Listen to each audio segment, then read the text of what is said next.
ఒక్కరికి వైద్యం అందిస్తానని చెప్పిన జగన్ రెడ్డి మాటలు ఆచరణలో ఎక్కడా లేదని తెలుగుదేశం పార్టీ గుంటూరు నగర అధ్యక్షులు డేగల ప్రభాకర్ మండిపడ్డారు. ప్రభుత్వ వైద్యశాల ఎక్కడా కూడా కనీస సౌకర్యాలు లేవని, పేదవానికి ఎలా వైద్యం అందిస్తారని ప్రశ్నించారు. ప్రజలకు వైద్యం అందించాలనే లక్ష్యంతో ప్రతి ఆదివారం గుంటూరు నగరంలో మెడికల్ క్యాంపులు నిర్వహిస్తున్నట్లు ప్రభాకర్ పేర్కొన్నారు.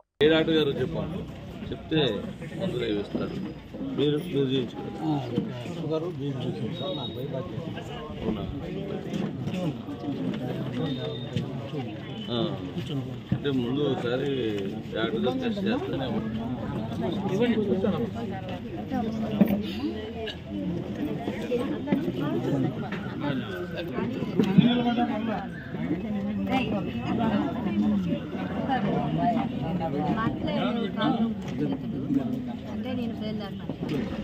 మేము చేయాలనుకున్నా కానీ మా తెలియాలి కదా చూసుకోవాలి. 2 క్యాంపులు పెట్టించండి రెగ్యులర్గా. రేపు 5 క్యాంపులు కూడా అరేంజ్ చేస్తాం.